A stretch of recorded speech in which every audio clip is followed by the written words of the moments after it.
मेरे आंसुओं की कोई कीमत नहीं है इसकी नज़र में। क्या इसी सब के लिए मैंने इतना कुछ किया? अच्छा ही होता कि ये मेरी लाइफ में आया ही नहीं होता या आई ही नहीं होती। क्या ऐसे ही प्रश्न आपके दिमाग में भी आ रहे हैं? अगर हाँ, तो जानने की कोशिश करते हैं कि अब आपको क्या करना चाहिए। तो दोस्तों, ज़्यादा समय ना लेते हुए आज का वीडियो शुरू करते हैं।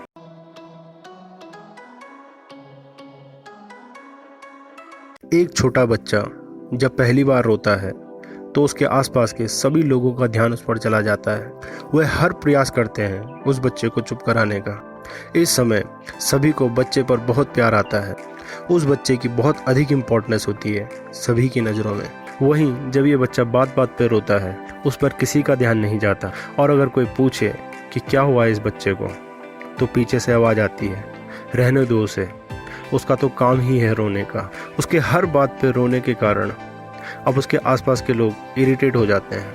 अब वो कितने ही बड़े दुख के कारण क्यों ना रो रहा हो, उसके आसपास के लोगों को कोई फर्क नहीं पड़ता उसके रोने से। दोस्तों, जब कोई आपके बहुत क्लोज होता है, जैसे माँ के लिए उसके बच्चे, पति के लिए उसके पत्नी, पत्नी के लिए उसका पति, गर्लफ्रेंड के लिए उसका बॉयफ्रेंड, बॉयफ्रेंड के लिए उसकी गर्लफ्रेंड, या कोई अन्य शख्स, क्योंकि वो शख्स आपके बहुत क्लोज होता है, जिसके कारण उसकी छोटी छोटी बातें आपकी आंखों में आंसू ले आती हैं, है ना। जिसके चलते वो आपको पहली बार संभालता है, फिर दूसरी बार भी संभालता है, क्योंकि आप उससे इमोशनली जुड़े होते हो, जिसके कारण ना चाहते हुए भी आपकी आंखों में अपने आप आंसू आ जाते हैं। वहीं सामने वाले को लगता है कि इसका तो रोने का ही काम है। इस वक्त आप रो रहे होते हो और वो शख्स आपके आंसुओं पर हंस रहा होता है।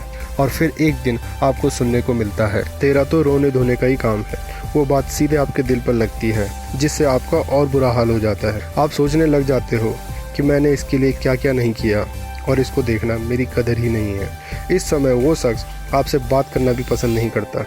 आप उसके पास जाते हो और वो वहाँ से उड़ जाता है। यहाँ पर कुछ लोग एक बहुत बड़ी गलती करते हैं, वह उस शख्स के साथ हाथापाई या बदतमीजी करने लग जाते हैं। वहीं कुछ लोग इस इग्नोरेंस को झेल नहीं पाते और वो सुसाइड कर लेते हैं। तो बहुत सारे लोगों के दिमाग में आ रहा होगा कि इस सिचुएशन में हम क्या कर सकते हैं, है ना। दोस्तों, सबसे पहले शांत होने की कोशिश करें, क्योंकि जो इंसान शांत नहीं होता उसे कुछ भी समझाया नहीं जा सकता। उसे हर व्यक्ति, हर बात अपने विरुद्ध लगती है। फिर आपको अपने दिमाग से एक बात निकालनी है जिसने आपका ये हाल कर रखा है, और वो बात है, अगर वो नहीं तो मैं जीकर क्या करूं। मैं मानता हूं कि ये काम आसान नहीं है, लेकिन अगर आसान काम होता तो आप इस काम को अपना आप कर लेते।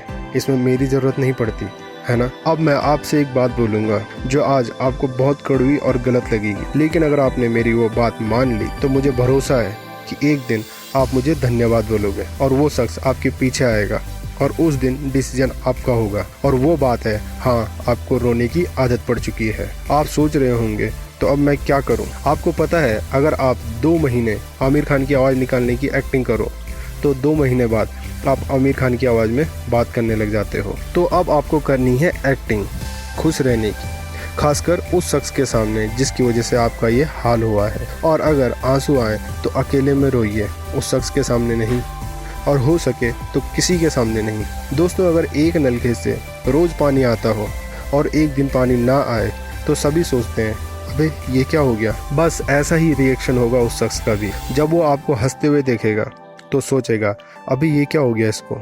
उसका एटीट्यूड जो आपके प्रति नेगेटिव हो गया था वो पॉजिटिव होने लग जाएगा। पहले उस शख्स को लगता था कि आप उसकी मुट्ठी में हो, जब चाहे आपको हंसाए, जब चाहे आपको रुलाए, और ये सच भी था, है ना, जिसके कारण उसके लिए आपकी कोई वैल्यू नहीं थी। दोस्तों, अगर कोई चीज़ आपकी मुट्ठी में हो तो उस पर आपका ध्यान नहीं जाता, लेकिन जैसे ही वो चीज़ ताकत लगाती है और मुट्ठी खुलने लग जाती है तो उस शख्स का पूरा ध्यान उस मुट्ठी पे आ जाता है ना। तो दोस्तों, ज़्यादा नहीं, आपको ये काम केवल 10 दिन करना है और आप देखोगे जो शख्स आपके पास बैठना भी पसंद नहीं करता था वो शख्स आपसे बात करने की कोशिश करेगा। आपका बहुत मन करेगा, लेकिन आपको उससे बात नहीं करनी है, आपको इसको इग्नोर करना है। इस वक्त आपको लगेगा कि बड़ी मुश्किल से तो इसने मुझसे बात करने की कोशिश की है और ये सब कुछ तो मैंने इसी को पाने के लिए किया है। कहीं मेरी इग्नोरेंस की वजह से ये हमेशा के लिए मुझसे दूर न चला जाए। आप मेरी बात ध्यान से सुनिए, ऐसा कुछ नहीं होगा। अब मुट्ठी खुली है तो दोबारा मुट्ठी में नहीं जाना है, वरना दोबारा वही स्थिति आ जाएगी और आपको याद होगा कि कितना मुश्किल था आपके लिए उस स्थिति से बाहर निकलना। दोस्तों ये अंत नहीं है, ये शुरुआत है।